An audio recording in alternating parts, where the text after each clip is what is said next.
les voici. Voici les 10 livres les plus populaires de l'année. Et ça, c'est entièrement selon moi. Parce que ce classement aujourd'hui est basé sur ce que j'ai vu, ce que mon entourage a vu. Donc, je peux pas vous promettre la liste la plus factuellement correcte au monde, mais je peux vous promettre une liste avec laquelle vous serez potentiellement en désaccord. Hey, c'est très vendeur. Ok, c'est parti.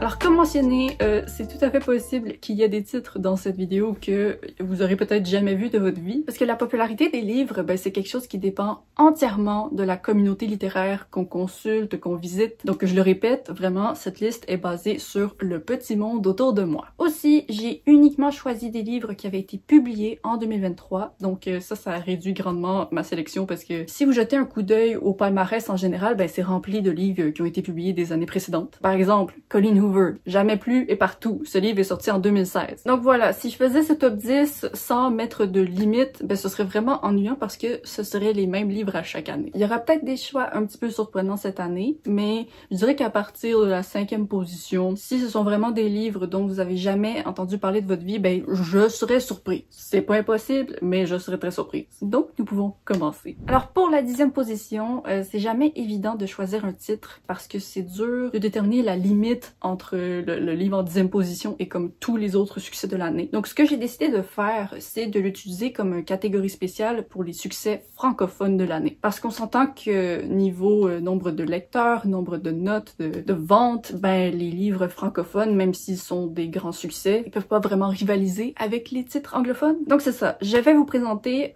5 titres français que j'ai pas été capable d'éviter cette année. Ils étaient partout. Premièrement, il y a Absolu de Margot de Seine, une dystopie jeune adulte. Nos plus belles années de Clara Hérault, qui est un contemporain jeune adulte. Ensuite, j'ai beaucoup vu L'Engrange Tard de Nell Pfeiffer, qui est une fantaisie jeune adulte. D'ailleurs, ce sont 3 livres que j'ai lus. Ensuite, je tenais à inclure un livre québécois qui a connu un énorme succès en France, donc Ce que je sais de toi de Éric Chacour. Celui-là, c'est un roman historique et j'ai très hâte de le lire. Et pour finir, j'ai vu énormément de gens lire Un automne pour te pardonner de Morgane Moncomble. Celui-là, c'est une sortie beaucoup plus récente, mais déjà, elle a près de 2000 notes sur Goodreads, ce qui est vraiment impressionnant pour comme une sortie française. Donc voilà, c'est mon petit top 5 francophone personnel, mais est-ce que il a grandement été influencé par les personnes que je suis sur Instagram? Oui, je suis ces 3 autrices sur Instagram, donc c'est normal que je vois beaucoup leurs livres passer. Mais en même temps, je pense vraiment que tous ces livres ont profité d'une promotion incroyable, de beaucoup de visibilité et beaucoup d'attrait de la part des lecteurs. Ok, alors à partir de maintenant, ben on se range du côté anglophone des succès, mais je dirais que ce titre-ci est peut-être les 2 suivants. C'est très possible qu'il y ait des gens qui me regardent en ce moment qui vont pas du tout les avoir vus de leur vie. Ce sont des livres qui ont connu énormément de succès, mais je dirais que c'est surtout dans certains environnements littéraires particuliers. Donc personnellement, en 9e position, j'ai mis A Study in Drowning de Ava Reid. Ce qui est fou avec ce livre, c'est que j'ai commencé à le voir partout longtemps avant sa sortie. On dirait qu'il y a eu une hype incroyable directement après le dévoilement de la page couverture et du résumé. Je le voyais tellement partout que je pensais qu'il était publié depuis tout ce temps. Puis là, j'ai vu qu'il venait en fait de tout juste d'être publié dans la 2e moitié de l'année. Puis j'étais comme, ah, ok, c'est un phénomène intéressant. Donc ça, c'est un livre que je n'ai pas lu, mais que je serais très ouverte à lire un jour. C'est un mix de fantasy, de dark academia, de mystère et de romance. Ça parle d'une étudiante en architecture qui a l'opportunité de redesigner le domaine de son auteur préféré.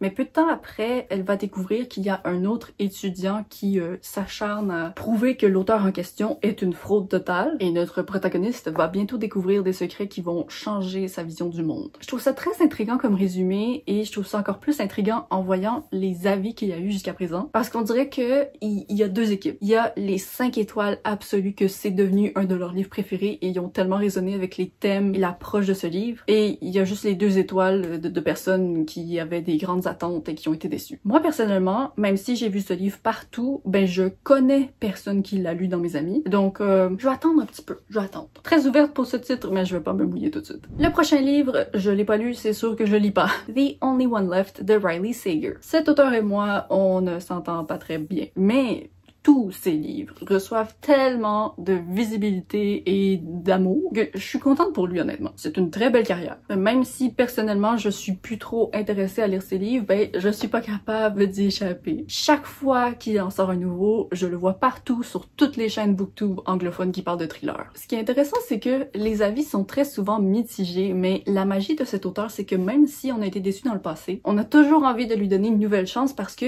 il arrive avec des concepts incroyables. Tu lis ses résumés et t'as envie de lire le livre. Dans ce livre-ci, on suit une femme qui va accepter de s'occuper d'une personne qui vit dans un énorme manoir lugubre en haut d'une falaise. Et cette personne est la dernière survivante de sa famille et elle est aussi la personne qui est soupçonnée de les avoir tous tués. Là, je m'étais dit que j'avais envie de vous lire la critique qu'un de mes amis a écrit pour ce livre parce que lui, il a aimé. Mais je trouve que de la façon qu'il a formulé le tout, ça explique vraiment parfaitement le style de cet auteur. Comme d'habitude avec Riley Sager. Un mélange de personnages stupides, une intrigue exagérée, des rebondissements ridicules et des explications excessivement détaillées. J'ai adoré, 9 sur 10. Donc voilà, j'ai pas lu le livre, mais je suis d'accord avec tout ce qu'il dit et c'est exactement pour cette raison que moi je vais pas le lire. Mais le phénomène magique avec cet auteur, c'est que tu peux pas savoir comment tu vas te sentir à propos de ses livres avant les lire parce qu'il y a autant de chances que tu adores que tu détestes. C'est juste que moi personnellement, je sais de quelle équipe je fais partie. Ensuite, j'ai décidé de mettre un livre qui est sorti de un peu nulle part. Je connaissais pas la personne qui l'avait écrit et je connaissais personne qui l'avait lu, mais je suis incapable de pas le voir partout. Littéralement, là, je pense que chaque jour de ma vie, dans les 6 derniers mois, je l'ai vu à un endroit ou un autre, que ce soit en personne ou sur les réseaux. Il s'agit de Hello Beautiful de Ann Napolitano. Honnêtement, quand je l'ai vu la première fois, j'avais directement envie de l'ajouter à ma palle parce que j'aimais l'ambiance de la page couverture. Mais après ça, j'ai découvert que ce livre rendait un peu hommage à Little Women. Et ça, c'est un livre qui traîne dans ma palle depuis très longtemps. Donc je décide d'être sage et je refuse d'ajouter Hello Beautiful tant que j'ai pas lu l'autre. Mais en bref, c'est un roman historique qui suit William qui a grandi dans une famille vraiment pas très heureuse, pleine de tragédies. Il va faire la rencontre de Julia, une jeune femme très ambitieuse qui a un plan précis pour son avenir. Et il va aussi rencontrer ses 3 jeunes sœurs avec qui elle a un lien très serré. Je pense que c'est un livre qui parle de famille et de loyauté. Je vous dirais que hier, je préparais cette vidéo, je relisais le résumé et j'avais encore plus envie de le lire. Mais non,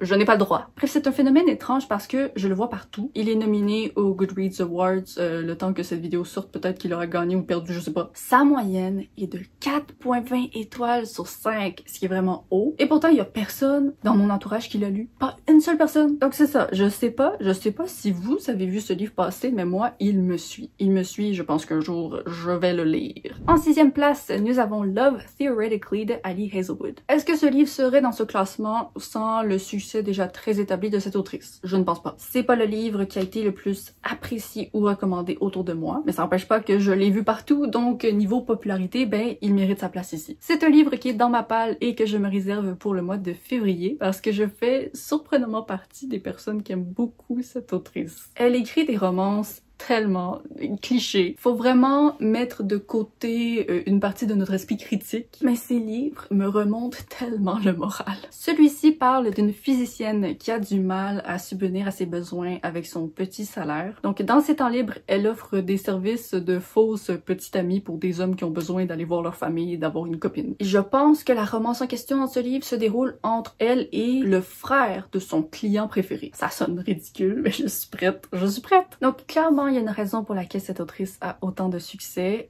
Je comprends la raison, mais je comprends aussi pourquoi il y a beaucoup de gens qui sont juste pas capables de tolérer ces romances.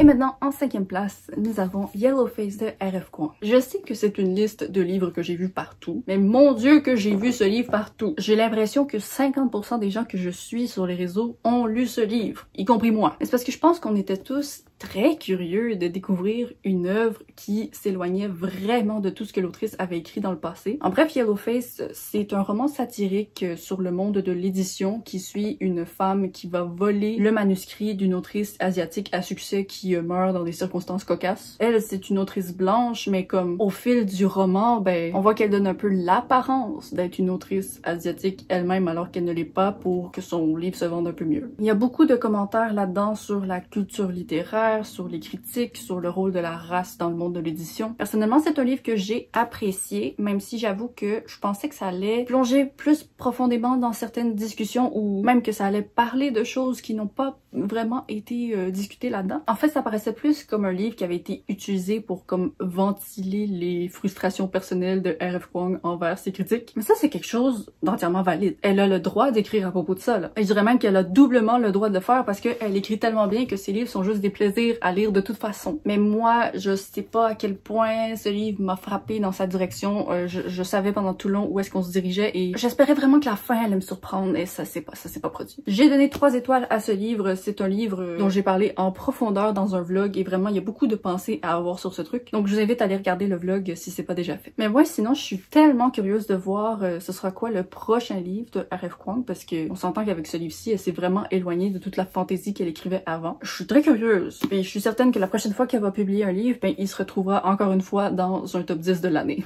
Ok, le 4e livre. Avant de préparer cette vidéo, j'aurais pas pu vous dire un seul détail de ce résumé. C'est pourtant un livre que je croise tous les jours de ma sainte vie, mais vraiment, je connaissais rien à son propos. Il s'agit de Ces choses qu'on cache de Lucy Score, qui est le tome 2 de Ces choses qu'on n'oublie pas. Donc techniquement, j'inclus juste le 2e tome à cette liste parce que c'est celui-ci qui a été publié en 2023, mais tout ce que je veux dire, ben, s'applique au tome 1 également. Alors, ce que j'ai compris selon mes recherches, c'est une romance contemporaine entre un bad boy, ce sont les mots employés dans le résumé, entre un bad boy et une fiancée qui fuit son mariage. Mais ce qui va se passer, c'est que la fiancée a apparemment une jumelle machiavélique. Cette jumelle a secrètement accouché d'un enfant il y a 11 ans. La fiancée va s'enfuir et comme débarquer chez elle, découvrir l'enfant, et la jumelle machiavélique va voler sa voiture et laisser sa sœur avec sa fille et absolument rien d'autre. Et donc là, le bad boy va entrer en scène pour les aider, même si il aime pas ça, le drama, et clairement, la fiancée est très dramatique.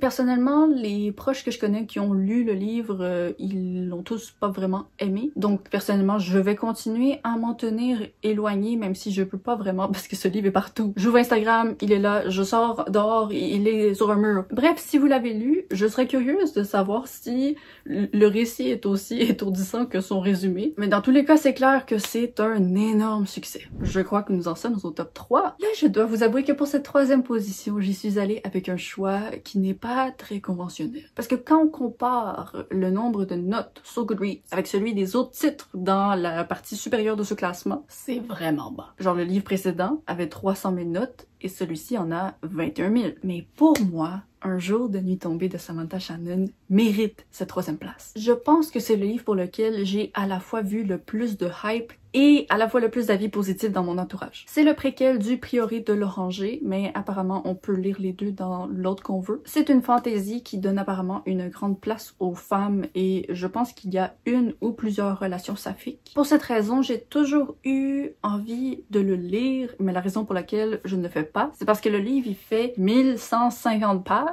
Vraiment là, chaque fois que je vais à la librairie, c'est le plus gros livre qu'il y a partout. C'est une brique, mon ami. Et moi, ben, je suis une lectrice paresseuse, donc ça me prendrait vraiment un gros coup de pied aux fesses pour me motiver à le lire. Mais on sait jamais. Si vous l'avez lu, j'aimerais vraiment savoir qu'est-ce que vous conseillez de lire en premier, parce que j'ai pas lu Le Prieuré non plus. J'arrête pas de voir des avis contradictoires sur cette question, je ne comprends rien. Bref, Un jour de nuit tombée, 3e place. Bravo mon ami, tu étais partout. Là pour les 2 prochains livres, j'y vais freestyle. Les titres précédents, j'ai fait des recherches pour les résumés, pour les avis, j'ai essayé de penser à qu'est-ce que je voulais dire.